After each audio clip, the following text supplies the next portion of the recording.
Olá pessoal do oitavo ano, nós vamos hoje para a nossa sexta semana de arte no segundo bimestre. E hoje nós vamos falar sobre teatro na cultura popular. Primeira coisa que a gente precisa pensar, que quando eu chego na cultura popular, na linguagem artística do teatro, agora o meu palco é a rua e não mais os grandes teatros. O ingresso agora é livre, porque geralmente o teatro popular vai acontecer no espaço urbano, então eu não preciso pagar o ingresso por isso.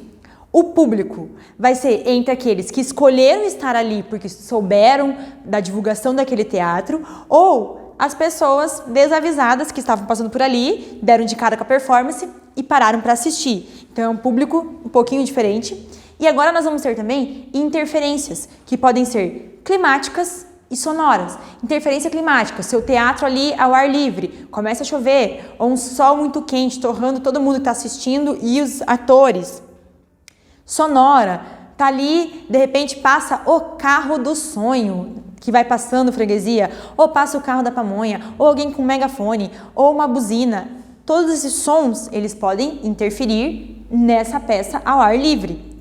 Quando a gente pensa em teatro num espaço público, a gente está pensando num teatro que vai descentralizar uma tradição que é muito antiga.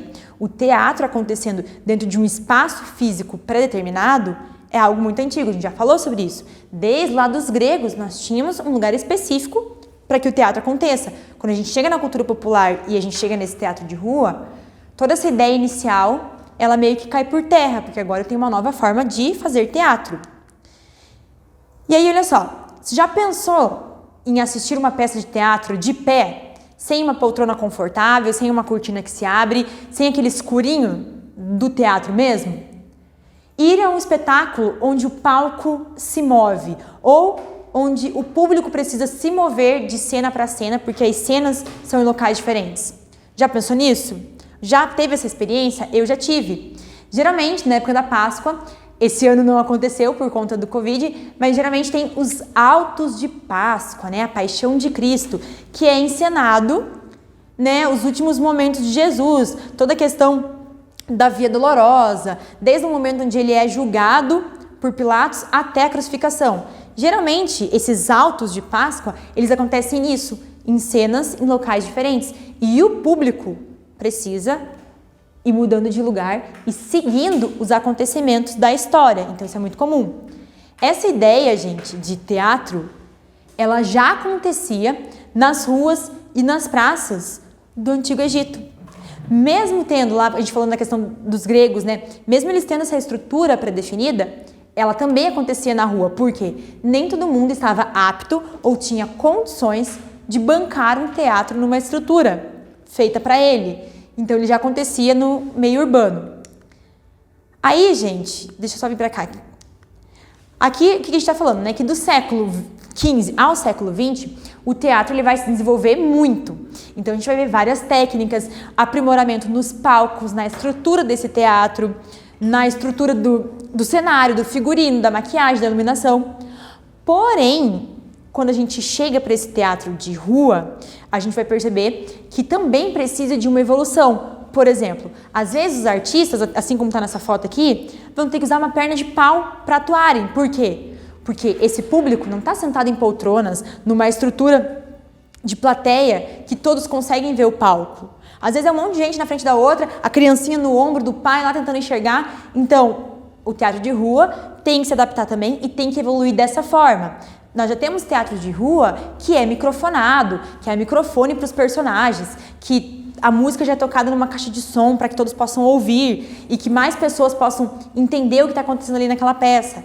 Então, assim como o teatro tradicional se desenvolveu, o teatro de rua também tem se desenvolvido. Aqui vai falar um pouquinho sobre as máscaras gregas, mas eu não vou parar aqui porque na aula passada a gente falou bastante sobre isso. E aí eu já quero seguir para vocês, para a gente falar das manifestações teatrais da cultura popular. Então, eu vou falar de uma, a gente vê o vídeo. Eu falo de outra, a gente vê o vídeo também, tá? Nós vamos trabalhar assim, desta forma, ok? Então, olha só. Primeiro nós vamos falar dos teatros de boneco e por último nós vamos falar sobre o mamulengo, que é um teatro de boneco específico. Gente, será que é possível atuar sem mostrar o rosto? O que vocês acham? Que é possível? Atuar sem mostrar o rosto? Eu acredito que sim, afinal a gente falou das máscaras, então é possível sim atuar sem mostrar o rosto. E atuar sem mostrar o corpo, será que é possível? É isso que a gente vai ver hoje, porque os teatros da cultura popular, a grande maioria, é feita de outra forma, onde o ator ele não precisa especificamente estar em cena. Ele pode usar outros artifícios que nós vamos analisar e apenas a voz dele é que vai estar em cena. Vamos para os exemplos aí. Aqui, gente, é um exemplo de teatro de boneco, que é o bunraku, tá? Bunraku. Como que ele funciona? Eu tenho um boneco, que ele é um tamanho, assim, como você pode ver aqui, tem 2 pessoas. A pessoa fica atrás, ela coloca a mão no boneco, como se fosse um fantoche, nós vamos falar daqui a pouco do fantoche, e ela vai manipular esse boneco, mas ela fica em cena também com roupas pretas. E esse boneco é pequeno, fica na frente dela e ela manipula ele. Não chega a ser muita ideia de ventríloco, porque o ventríloco você faz a vozinha dele, você mexe a boca dele. Aqui não. Aqui às vezes o rosto do boneco nem se mexe, são mais a movimentação mesmo, mas você veste ele como se fosse um fantoche, porém não é aquela ideia do fantoche de balcão, que você fica abaixado e fica com o fantoche lá. Você também fica em cena, mas todo vestido de preto. Olha lá, a marionete tem suas raízes na cultura antiga e é possível que os bonecos tenham sido utilizados até mesmo antes dos atores começarem a encenar. Há esse rumor de que o teatro de bonecos tenha surgido antes do teatro com atrizes e atores. E geralmente esse teatro de bonecos ele é apresentado em espaços públicos, que é o que a gente está falando hoje. Primeiro que nós vamos falar, fantoches, bonecos de luva. Por que bonecos de luva? Porque eu tenho que calçar o boneco na minha mão. E aí, com a minha mão, eu movimento a boca, as mãozinhas. Geralmente, você coloca esses 3 dedos para movimentar o rosto e a boca. E com os seus dedos, você mexe as mãozinhas do boneco. Então, o fantoche. É o teatro de boneco mais popular que existe. E a manipulação se dá pela parte inferior, onde a mão veste o fantoche, dando-lhe movimentos. Teatro de fantoche geralmente vai ter uma bancada, a pessoa fica abaixada e aí ela manipula lá o fantoche. Eu tenho uma história bizarra com o teatro de fantoche que eu já fiz, uma história trágica, né, cômica e trágica. Me lembrem na nossa live, que eu não vou contar no vídeo para não ficar registrado e esse mico cara aí para todo mundo ver, mas me lembrem na live que eu vou contar para vocês uma história muito trágica que eu tenho com o teatro de fantoches. Então vamos ver aqui um videozinho, peraí, tá aqui, do teatro de fantoches. Acho que vou ter que dar o play direto no computador, né, gente? Me perdoem, mas vai ter que ser assim mesmo. Ué, não tá aí em teatro de fantoche? Mas de qualquer forma, a gente não consegui dar play ali. Tá aí já no PDA pra vocês, porque eu não consigo postar os slides com o vídeo junto, fica muito pesado, então eu já coloco separado. Na sequência, nós temos os bonecos de balcão. Não confunda fantoche com boneco de balcão. O fantoche, às vezes, precisa de um balcão para a pessoa ficar abaixada e manipular ele lá, vestir a luvinha. Já os bonecos de balcão, eles podem ser manipulados pelas mãos, pode ter hastes. O que são hastes? Como se fossem cabos que são presos neles, e geralmente apoia esse boneco em um pedestal ou em uma mesa. E o tirereiro traja-se de negro para ficar invisibilizado na manipulação. Gente, não dá pra ver aqui, mas geralmente no teatro de balcão, nos bonecos de balcão, a pessoa aparece atrás também e ela fica manipulando os bonecos em cima de uma plataforma. Por que não é a mesma ideia do fantoche? Porque eu não vou calçar a mão, eu não vou vestir aquela luva. Eu fico manipulando, segurando atrás mesmo, ou uma haste ou algum outro elemento que eu faça para manipular esse boneco. Temos um vídeo, que é o mesmo vídeo desse da foto de vocês, que é da Cinderela. Vamos ver um pedacinho e a gente já segue.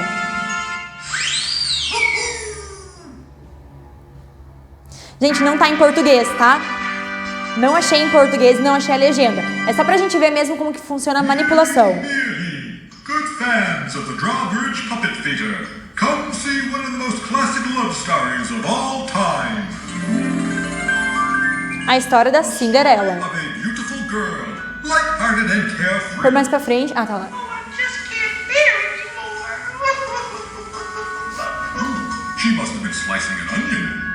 O de bancada, às vezes, pode ter fios presos neles, tá? Por um pouquinho mais pra frente.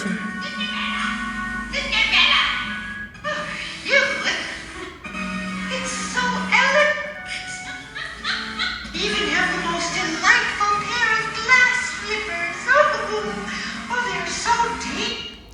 seguir pra gente não perder muito tempo, mas qual que é a diferença desse para as marionetes de fio que é o que a gente vê agora? Que eu posso usar várias técnicas diferentes, mas a técnica principal é essa da manipulação por hastes. Tá? Então, ali, no caso da Cinderela e da Madrasta, elas estavam por fio. Mas tem outros personagens, como por exemplo, o Sombra, que é o narrador, ele tá com a ideia de haste mesmo, segurando a marionete. Então, só pra gente não confundir uma coisa com a outra. Marionetes de fio, agora especificamente de fio, são operados pela parte superior por cordas. Exige uma técnica de movimentação mais complexa que resulta em ações mais delicadas dos bonecos. Então, geralmente, é feito como se fosse uma cruz de madeirinha. E aí tem fio, e cada fio vai ligar uma parte específica do boneco. Geralmente um fio no pé, um fio no outro pé, na mão, na cabeça e por aí vai. Nós temos aquele exemplo, igual tá aqui, temos o cenário e os artistas que manipulam o boneco aparecem lá atrás. E tem um exemplo que eu vou mostrar no vídeo, quando ele entra no palco junto e não fica nada escondido, que é esse exemplo que eu trouxe pra vocês aqui, ó. Que é daí o de marionete de fio mesmo. O artista faz parte da cena com o boneco.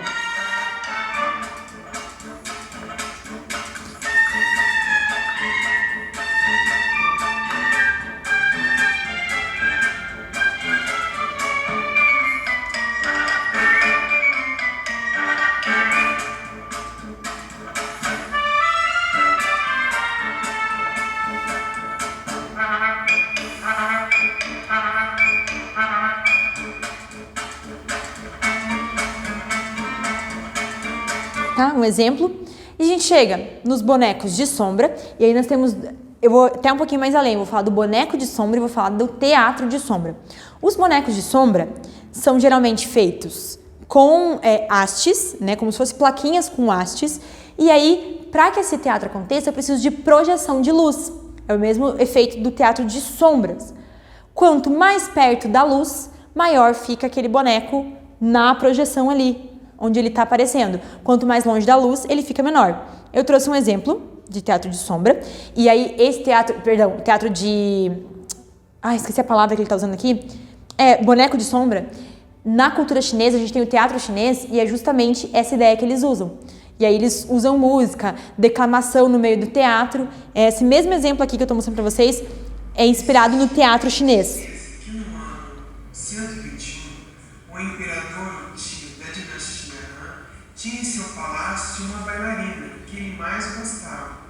Isso causava muita inveja entre as outras bailarinas do palácio, e misteriosamente a linda moça adoeceu e morreu. Inconformado com a morte de sua bailarina favorita, teria ordenado ao mago da corte que a trouxesse de volta ao reino da... Só um exemplo, tá? Para vocês verem ali. Caso contrário, ele seria decapitado. O mago... Esse é o exemplo dos bonecos de sombra. Para não perder a deixa, e alguns de vocês até viram já esse vídeo, eu vou falar rapidinho do teatro de sombras. É a mesma ideia, a mesma premissa de que quanto mais perto da luz, maior fica a cena, ou objeto, ou personagem. Quanto mais longe da luz, fica menor. E aí, como que funciona o teatro de sombra? Eu não preciso necessariamente de um boneco ou de algum elemento criado ali previamente. Com o corpo, nós vamos transformar o nosso corpo nas cenas e nas formas que eu preciso para o teatro. Esse exemplo aqui é do reality lá, American Got Talent. Eu acho que alguns de vocês até já viram. Que é o exemplo de teatro de sombra.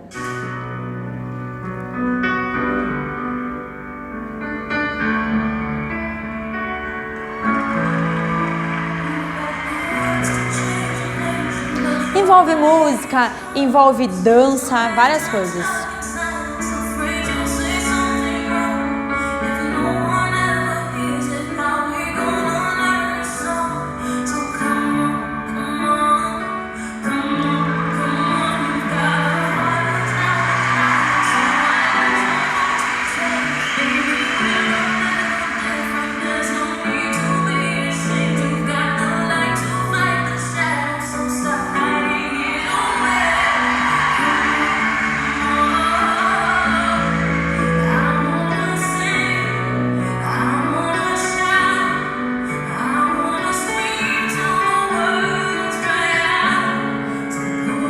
Vamos só mais um pouquinho que eu preciso seguir.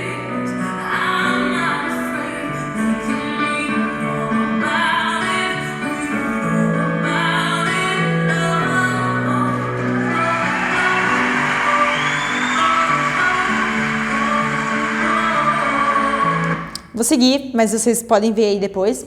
E a gente chega no teatro de mamulengos. O que é esse nome, professora? O nome é estranho, mamulengos. São bonecos que são molengos. Lembra esse nome, né? É uma modalidade de espetáculo com fantoches e é uma modalidade específica do Nordeste.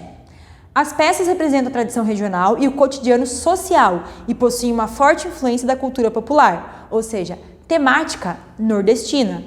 Temas do cotidiano, aquilo que eles vivem, eles trazem em cena para o teatro com os mamulengos. Apresenta-se a partir da interatividade do público, ou seja, o público pode interagir e interferir na peça, exigindo assim uma habilidade de improvisação dos mamulengos, formando uma espécie de criação coletiva de intensa troca com o público, ou seja, os artistas que estão ali por trás dos mamulengos, eles precisam ter o dom da improvisação e a habilidade de improvisar, porque conforme o público interage, gera uma interferência naquele roteiro. Então o artista, ele precisa saber improvisar para que aquela peça discorra e tenha depois um final e fique tudo certinho. Vamos pro vídeo, estamos terminando já, de Mamulengo.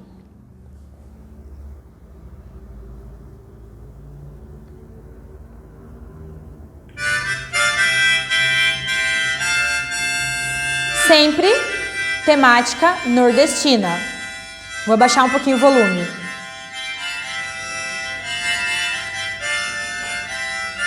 Só deixo meu pior ir no último pau de arara. Só deixo meu pior ir no último pau. E cadê meu boi mimoso? Ai, peraí, era pra dar um pause. Gente, mamulengo também pode ter as duas formas, com os fios da marionete ou com a ideia de fantoche, que veste como luva, tá? Esse aqui vocês vão perceber que ele é um pouquinho diferente. Vou passar pra frente ali, porque eu tirei sem querer. E aí vocês vão conseguir ver. Lembra, sempre temas nordestinos, perdão. Falar no mundo que me vença. Então, ó, o cenário atrás é nordestino, os bonecos têm o sotaque, tá? Esse é o exemplo de mamulengo. Seguindo, para essa semana, a nossa atividade é das páginas 27 e 31. Lembra que a prof falou que ia tentar dar uma intercalada, né, para vocês não ficar tão puxado. Uma semana com atividade artística e na outra semana, atividades do livro. Então, na semana passada, vocês fizeram aquele extenso das máscaras. Para essa semana, a gente tem a atividade do livro e, claro, na nossa semana 7, a gente vem com atividade prática, né? Vamos colocar nossas mentes arteiras aí em ação para criar mais alguma coisa, ok? Então, por hoje é só. Muito obrigada e até a próxima!